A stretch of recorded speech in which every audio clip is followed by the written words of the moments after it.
Bem-vindos, então, mais uma vez ao curso de ultrassonografia Point of Care da Unicamp. Nessa aula, nós vamos falar de ultrassonografia pulmonar. É uma aula dividida em duas partes. Na primeira parte, nós vamos falar sobre o reconhecimento do pulmão normal e do edema pulmonar. E na segunda parte da aula, vamos conversar um pouco sobre algumas patologias pulmonares selecionadas que podem ser vistas a ultrassom. Então, a primeira etapa do exame da ultrassonografia pulmonar é a escolha do transdutor. Como é que nós escolhemos o transdutor, então?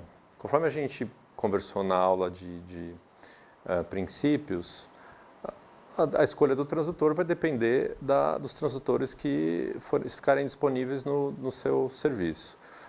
Tanto os transdutores, então, como a gente pode ver nessa imagem, tanto o transdutor convexo quanto linear podem ser usados para o exame de ultrassonografia pulmonar.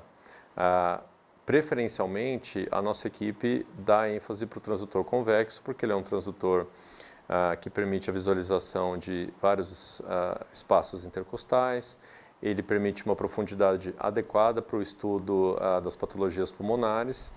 Entretanto, as patologias pleurais, por elas estarem, as alterações da pleura, né, as patologias que têm alterações da pleura, e a gente vai ver que a análise da pleura é muito importante na ultrassonografia pulmonar, então patologias que acometem a pleura são mais bem visualizadas com o transdutor linear, porque ele é um transdutor que enxerga melhor estruturas que são mais próximas da pele, estruturas mais superficiais, como por exemplo a pleura.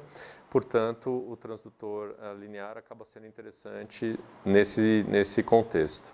Da mesma maneira, o transdutor setorial, que é o transdutor de ecocardiografia, pode também ser utilizado para avaliação da ultrassonografia pulmonar, uma vez que ele também permite a visualização de estruturas mais profundas, entretanto, também com diminuição da qualidade da imagem, assim como o transdutor convexo. O transdutor cardíaco tem uma vantagem de ter um footprint menor, então ele pode entrar no espaço intercostal com mais facilidade, evitando muitas sombras acústicas, como nós vamos ver daqui a pouco. Então, cada um dos transdutores tem os seus prós e contras.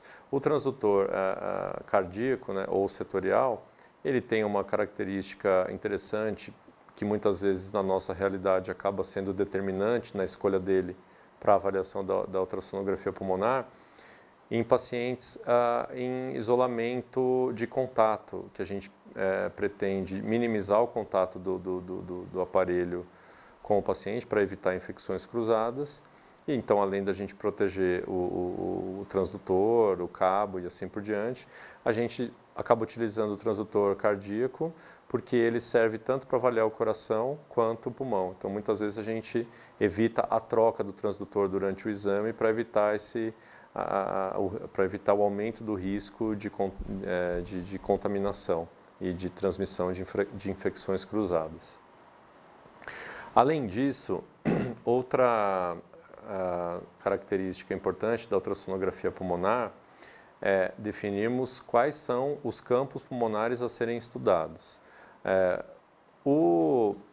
Existe uma diretriz internacional de ultrassonografia pulmonar, publicada em 2012, que sugere que cada hemitórax seja dividido em 4 setores, então 2 setores mais superiores e 2 mais inferiores, e sejam estudados. Não é essa imagem que está aqui. Essa imagem que está aqui é uma proposta do nosso grupo aqui da Unicamp para um screening inicial dos pulmões.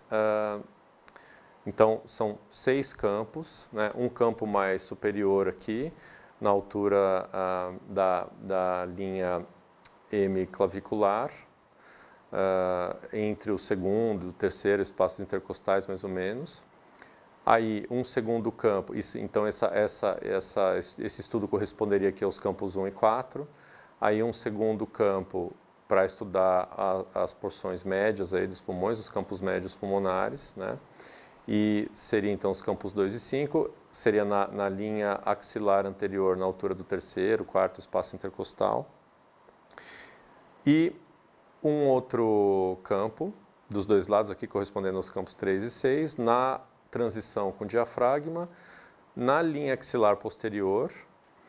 Então, transição com o diafragma, linha axilar posterior, sendo que esse campo ele pode ser percorrido posteriormente, você pode deslizar o transdutor posteriormente para procurar consolidações que muitas vezes ficam escondidas nas regiões posteriores, em particular em pacientes em ventilação mecânica, que têm dificuldade de mobilização, ok? Então, são esses 6 campos como screening inicial. É claro que se num desses campos nós observarmos alguma alteração suspeita, a gente pormenoriza o exame no campo de interesse.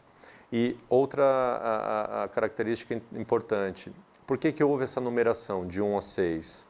É porque, por uma questão de documentação das imagens, é importante que haja um sequenciamento das imagens da maneira que elas forem salvas. Então, eu salvo primeiro o campo 1, depois o campo 2, depois o campo 3, porque como as imagens de ultrassonografia pulmonar são muito parecidas entre si, é importante nós sabermos qual é qual campo anatômico corresponde à imagem salva no aparelho.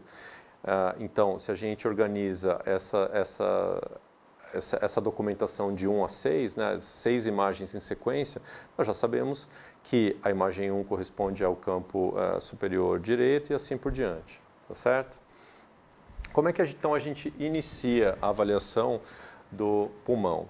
Um primeiro detalhe importante é que o marcador fica voltado em sentido cranial, então o marcador fica voltado para cima, como pode ser observado nessa imagem.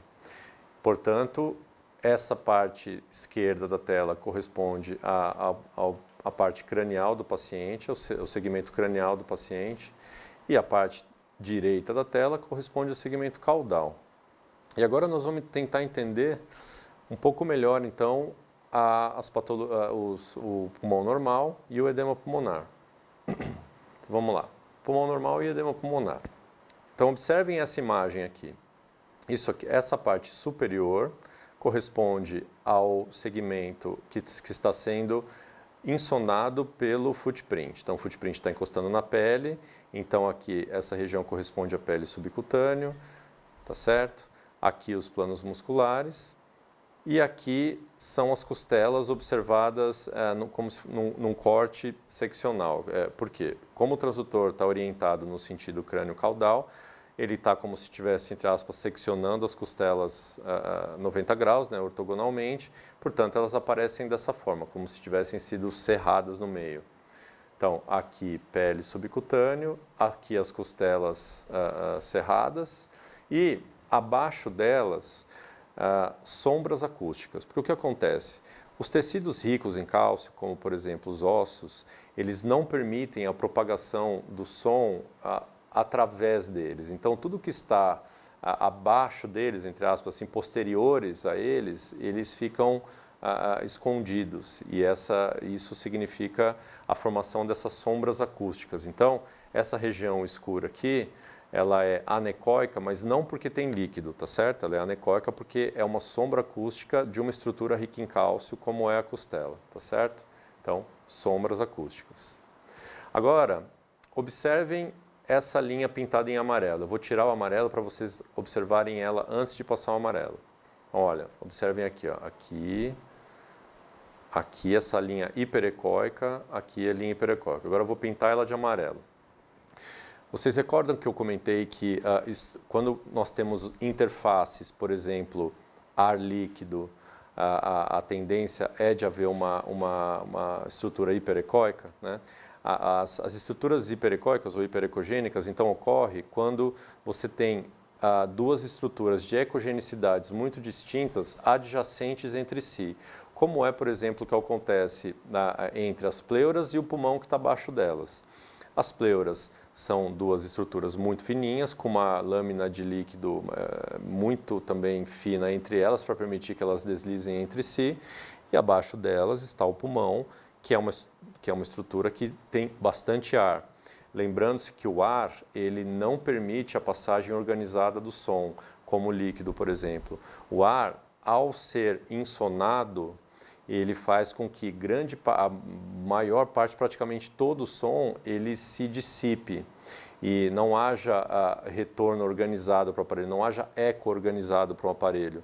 Assim sendo, estruturas que são ricas em ar não produzem imagens reais, elas produzem imagens artefatuais, tá certo? Que é o que nós vamos ver a seguir. Portanto, retomando o que falamos até agora. Então aqui, o que é isso aqui? Pele, subcutâneo, planos musculares, certo? E essas estruturas aqui? Sombras as costelas, essas estruturas aqui, com as sombras, tá certo? Sombras acústicas das costelas. Aqui a linha pleural. E esse é um pulmão normal sendo ventilado. Portanto, a gente percebe, a gente tem uma sensação de vai e vem, uma sensação de movimento desse pulmão sendo ventilado. Por quê? Porque as pleuras elas estão deslizando entre si durante o movimento respiratório. Portanto, a gente tem essa sensação de vai e vem. Agora, observem essas linhas horizontais, paralelas entre si. Observem algumas características delas. Primeiro, dá a sensação que elas estão se movimentando junto com a linha pleural.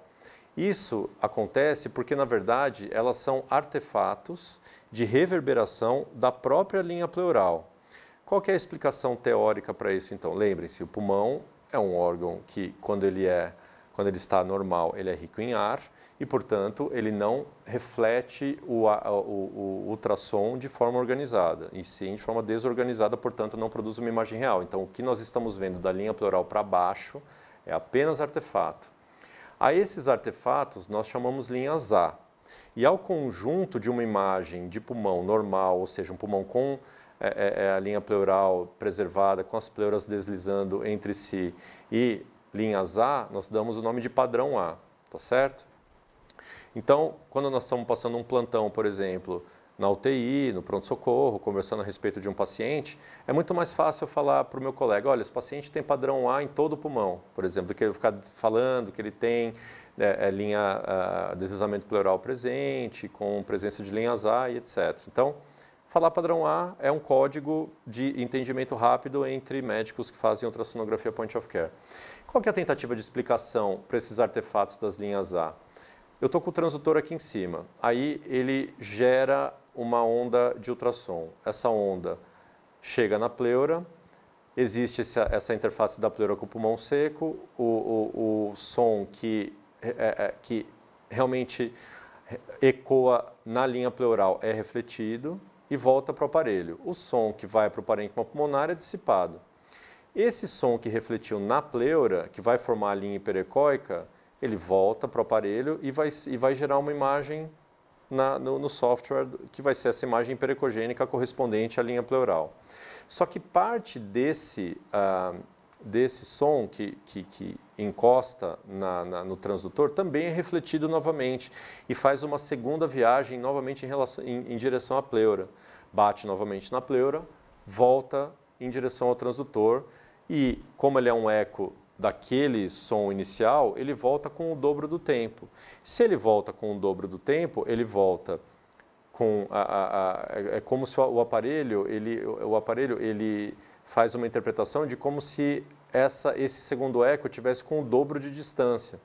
Entretanto, como é um eco gerado duplamente, ele perde muito mais energia. Então, ele é atenuado em relação à linha pleural, ele é um pouquinho mais enfraquecido, vamos dizer assim, como se fosse um carimbo que você coloca uma vez na tinta e ele vai perdendo a força, vai perdendo tinta cada vez que você carimba. Então, cada uma das linhas A, elas tendem a ser um pouco mais atenuadas, assim, elas são menos ecogênicas, tá certo?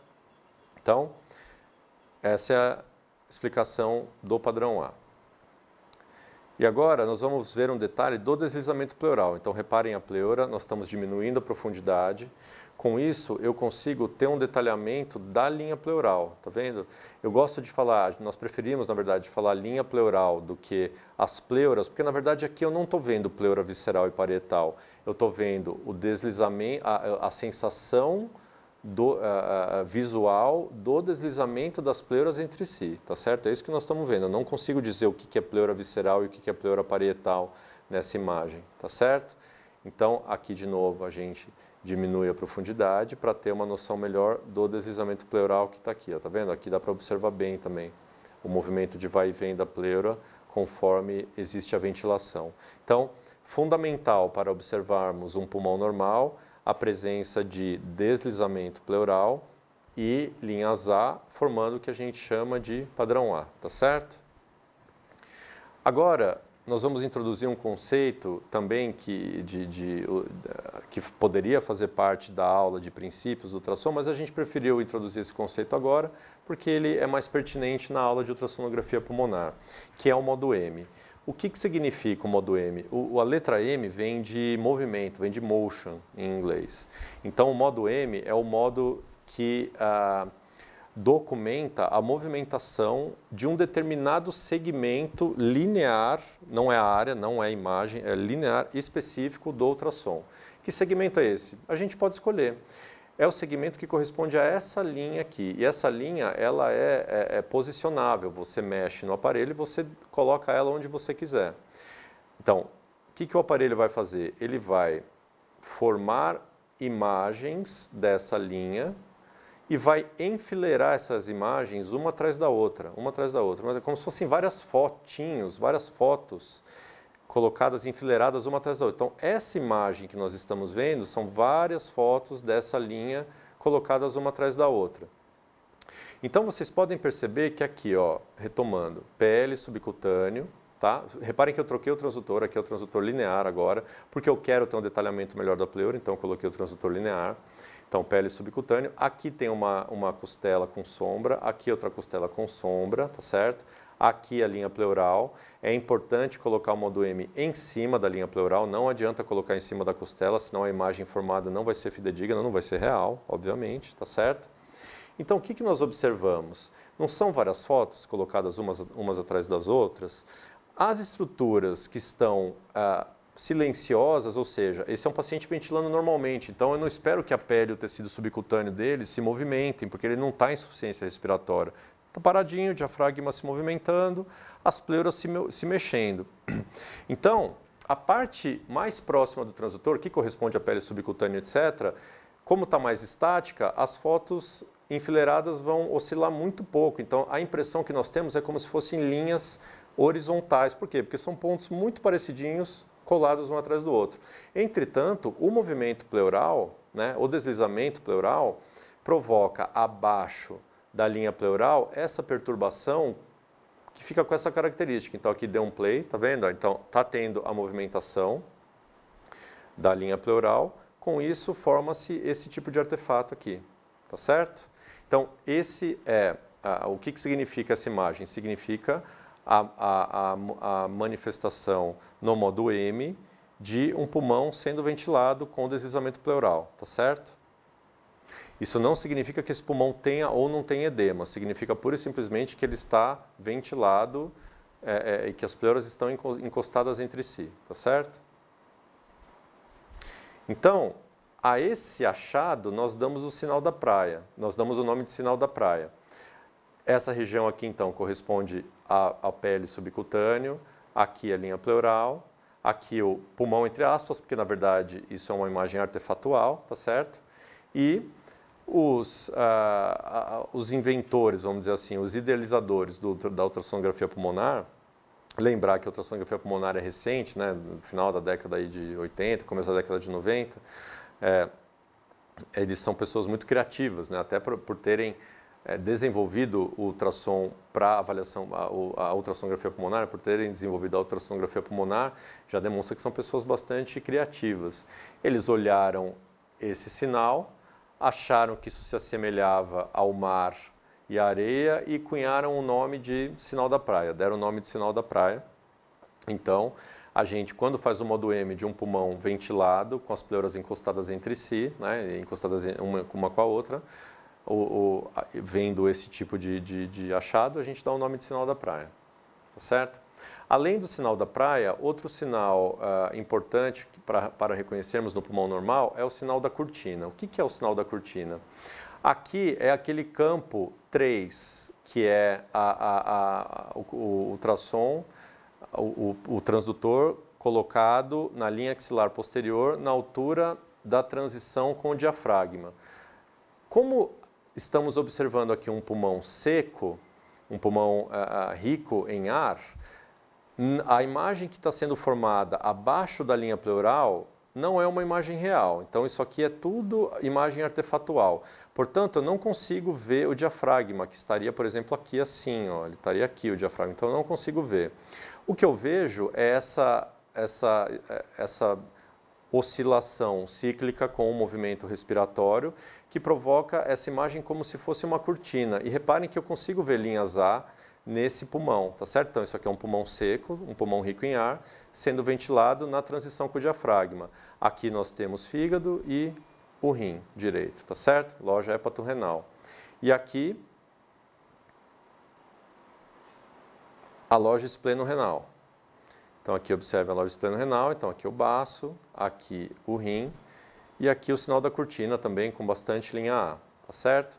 Então, muito importante a gente observar o deslizamento pleural, a presença de linhas A, nomear o padrão A nesse contexto, fazer o modo M, né, para ver o sinal da praia. Lembrar que a gente usa o modo M como uma avaliação complementar, tá certo? Não é obrigatório fazer modo M. Se você se convenceu de que você viu o deslizamento pleural, tá tranquilo, não precisa necessariamente usar o modo M, mas o modo M ele dá informações interessantes e complementares. Outra manobra muito importante para fazermos na ultrassonografia pulmonar é, vamos supor que a gente encontre nesse território aqui, por exemplo, aqui do ápice do pulmão direito, alguma lesão, alguma situação aí suspeita que a gente queira pormenorizar a avaliação dessa região, desse espaço intercostal. Então, algo que podemos fazer é rotacionar o transdutor, rodar o transdutor. Aqui nós estamos rodando no sentido anti-horário, ou seja, o marcador que estava em sentido cranial está sendo agora voltado para o lado direito do paciente, tá certo? E com isso eu posiciono o transdutor paralelamente ao espaço intercostal, não mais ortogonal a ele como era previamente. Com isso, se vocês repararem do lado direito aqui a imagem do ultrassom, as sombras das costelas elas se distanciam e desaparecem. Por quê? Porque o transdutor, ele rodou, ele parou de encostar, entre aspas, nas costelas, né? A área de insonação parou de encostar nas costelas, portanto, tanto as costelas como, obviamente, a sombra das costelas desapareceram e o que a gente observa é a linha pleural e as linhas A em toda a extensão da imagem, tá certo? Então, rotação do transdutor, um movimento muito importante na ultrassonografia pulmonar para pormenorizar o nosso exame, tá certo? Uma outra pergunta fundamental que nós temos que fazer na ultrassonografia pulmonar é se existe edema pulmonar. Lembrem-se, no início da aula de princípios que a gente falou que é importante a nossa avaliação ser guiada por perguntas. Então, uma pergunta fundamental para fazermos na ultrassonografia pulmonar é se existe edema pulmonar. Agora, reparem essa imagem. Aqui eu quis dar um detalhamento maior da pleura. E o que nós observamos aqui, então? Apenas para relembrar. Pele subcutânea, costela, sombra da costela. Mas observem essas imagens lineares aqui. Elas começam na pleura e elas são agora verticais, não mais horizontais como eram as linhas A. Então aqui nós temos a pleura, tá certo?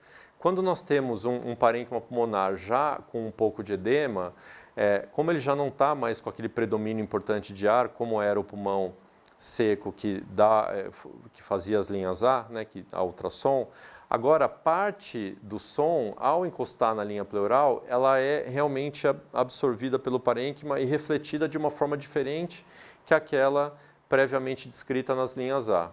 Então, parte desse som ele é absorvido pelo parênquima, provoca um tipo de reflexo que também não de reflexão que também não é organizada, tá certo? E na hora que ele retorna ao aparelho, vai formar essas linhas verticais que vão até o final da tela, que são chamadas de linhas B, tá certo? Então, linhas A, parênquima seco, com o deslizamento pleural, linhas A mais deslizamento pleural, parênquima seco, pulmão normal, deslizamento pleural mais linhas B, pulmão com edema pulmonar. Então, observem aqui, ó, isso aqui é um pulmão com bastante linha B. As linhas B, por definição, iniciam-se na linha pleural, elas se estendem até a parte de baixo da imagem sem desaparecer, elas se movimentam sincronicamente com o deslizamento pleural, tá certo? E elas apagam as linhas A. Tá vendo como existe um apagamento das linhas A? Então, para que tenhamos linhas B, todas essas características têm que ser, tem que coexistir na imagem. Outra coisa importante é a profundidade. Pelo menos, então, aí 15 centímetros, 15, 20 centímetros, 18, eventualmente, para que realmente consideremos essas linhas B significativas. Eventualmente, existem linhas semelhantes a essas que acabam no meio aqui da imagem, 8 centímetros, 10 centímetros, por isso que é importante aumentar a profundidade, tá certo? Aqui uma outra imagem de padrão B, um padrão B mais difuso, tá certo? A gente não consegue nem diferenciar as linhas B entre si, então esse edema, o edema dessa imagem está evoluindo em relação à imagem anterior. Se esse edema continuar, esse parênquima vai acabar perdendo a aeração e se tornando uma consolidação, tá certo? Então, a consequência clínica do aumento do edema pulmonar é a formação de uma consolidação. A consequência clínica da melhora do edema pulmonar é uma transição de linhas B para linhas A, tá certo? Então, é um contínuo, linha A, consolidação. Consolidação nós vamos ver daqui a pouco, passando pela linha B.